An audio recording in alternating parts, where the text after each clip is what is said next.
Okay, this is a 2009 Toyota Camry that belongs to a guy that works with me here, and they had it at the body shop and had a little bit of work done on the rear bumper that was cosmetic, and then when his wife picked it up, she said it was misfiring, it was running rough and this kind of thing, and so he called me and said, let me have a look at it. Well, he drove it over here today, and it would misfire, and then it wouldn't misfire, and misfire, and it wouldn't misfire. It's got about 100,000 miles on it. Plugs are supposed to be changed on one of these at 120K, and so what we did was, we went ahead and pulled the codes, got a PO351, which were a primary fault on the A coil, and so we went ahead and, this coil here was the A coil. You couldn't really see much of anything wrong with it. It's the original Toyota Denso. So we got another brand of coil from the parts store, and we put it in there, and the engine seems to be running just fine. And I said, I think I'll get my handy little General Technologies GTC 505, and I figured I'd do a little instruction here and say, this is what it's supposed to look like. So what we did here, with this thing booted up, we put it on 4-stroke cycle because it's not waste spark and it's not 2-stroke. And we got these modes we can look at. We're basically going to start out looking at voltage. It's pretty important there, and you can also view it in any of these ways. So let's just start out with the waveform, and we'll see what we see here. When we put this thing on, we got to be able to see the screen, and we got to be able to see the, all right, we're seeing, that really doesn't raise eyebrows until you go over here, and you see those are all lower. Okay, now that's a pretty significant difference right there. So let's just change that, and let's put it in digital. Okay, let's put it in digital, and right here we're looking at 80,000 volts on that coil there. And on this one we're looking at 20, 25. That one we're looking at about 20. That one there we're looking at about 20. Remember, this is the new one we just put on here. These are the other ones that were the originals. Okay, so the next thing we're going to do, we're going to move it to the chart where we can compare it. You can see it's already stored that data. But we put that right there, and you see it coming way up there. Now we move it to that next one, and we can look at the level on the chart, the little picture it's drawing, and this one here.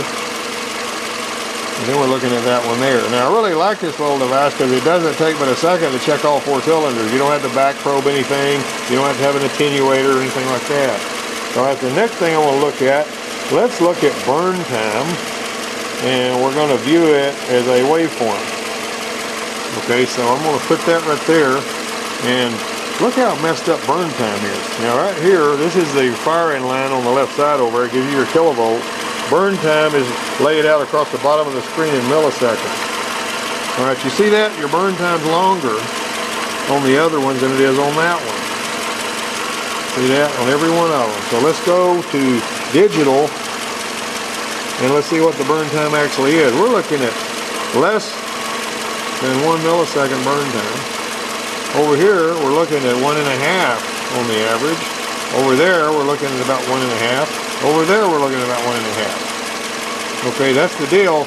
What the thing about it is, if you look at your voltage, let's go to voltage here. We view voltage.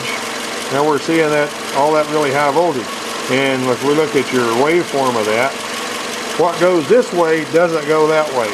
So whatever's going that way is your burn time. This is when it first jumps the spark, and this is how long it burns. Now you can see right there, you actually got a little bit of burn time. And there's not a lot of resolution this way on this thing as far as that little spark line right there. Spark line is right here. Firing line is here. If your firing line is tall, your spark line is going to be short. What the deal is, I don't really trust this coil, so I'm not going to leave it on here. I'm going to pull this coil back out, and we're going to check another brand, and we're going to see what we see. And so we'll update this in a minute when we get our other coil put in there. All right, something else I failed to mention on the first part of the video was that we put a brand new set of Nippon Denso Iridium spark plugs in it. And so that it's not like we've got a spark plug issue that we're overlooking or anything. Okay, that's good. All right, we've actually replaced we put the old coil back on it while we're waiting for them to bring that other brand. And this particular one, as you can see, what we're doing, once again, we're on 4-stroke cycle, and we're going to view the waveform and voltage. Okay. Alright, so we got that one. You see the difference. You can actually see a clearly defined spark line. It's nice and long. We'll move it to the number 2. Now we're going to move it to number 3. Now we're going to move it to number 4. They're all just alike. Alright, if we change that to chart. Once again, it's already stored the data. We got that. It's looking really good. You can see that's a lot different from what we saw before. Alright, so now let's go ahead and change the mode to burn time. And we're going to change the view to, let's go ahead and, I'll tell you what, let's go back to, I messed up on that. Let's go back to voltage. And let's view digital. Alright, so you notice we got about 20,000. We got about 20,000. Not 20,000. We got 20,000. Alright, now, the thing that I wanted to say about this is if you just go and buy the part and you pop it on there right quick and you drive the car away without being able to check anything beyond that, then you're probably going to be unpleasantly surprised. Now, I will tell you that the brand that I'm concerned with here, we did have a Chrysler Crossfire one time that was, when it got heated up, it would quit going down the road, lose spark, and then you let it sit a little while and it would fire up. And we bought this same brand of crank sensor for that Chrysler Crossfire. It's about $100. And well, what we noticed about our original crank sensor to begin with is you could heat it up with a heat gun while you were measuring the resistance of it, and it would open up. But whenever it was cool and it was measuring like it was supposed to when it was working right, it measured about 1,050 ohms. So what we did was we measured the resistance of this brand that we bought, and it was 1,350 ohms. When we put that in the Chrysler Crossfire, it might start and it might not. So I said, bring me another one of these. So they brought me another one, the same brand, and I put it in there, and it was basically reading 1,350 ohms, same deal. So what we did was, I went ahead and got the Bosch sensor, like what was supposed to go on there, and it was reading about 1,050 ohms, and we put it in there, and she's still good to go. So you got to kind of be careful about how all this is taking place. Now, the brand I'm talking about, I don't have an axe to grind. All I'm doing, and usually I'll go ahead and use these parts. This is a brand that we're having trouble with, and I've got nothing against these people. Like I say, sometimes they use their parts, but trust but verify. That's what we're basically doing here. We're checking this thing with a reliable tool.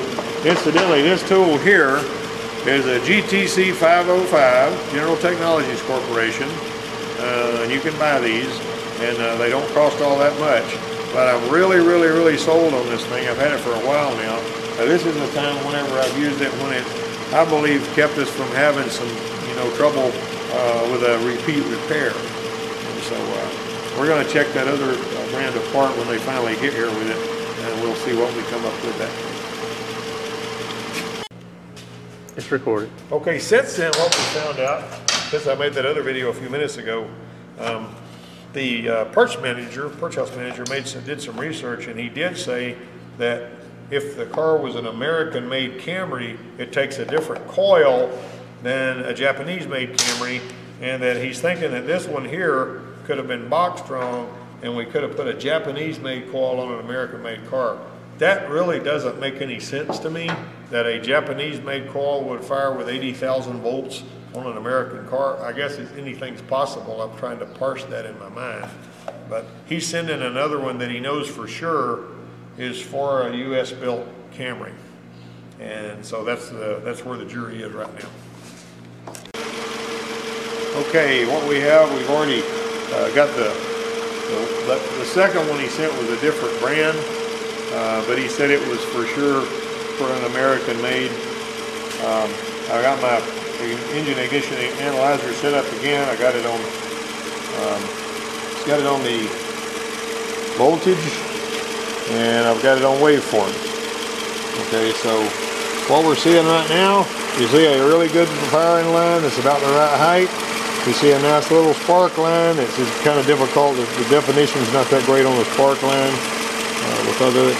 That one right there, see, those are a little crisper as far as that spark line. This one here is okay though. I'm not unhappy with it. Let's go ahead and view our digital. And we're going to look at about 20,000 volts there. We're looking at about 20,000 volts across the board. All of these are pretty much the same. Now, one of the things I didn't show earlier, but it didn't show much of anything, was burn time. Ramp time. You know, we didn't really see a whole lot on that before, to tell you the truth. And the ramp time looks pretty good all the way across the board on those. So the cool thing about this little tool here is that it'll analyze the ignition in 16 different ways. So you got 4 different measurements, and you got 4 different ways of looking at it. And I mean, well, if you do the math, I mean, I got that 16 wrong, but the long and the short of it is, you got a heck of a lot of different ways you can look at it. That's the point. And I'd say 16 because you got 4 with each one, so yeah, that would be 16.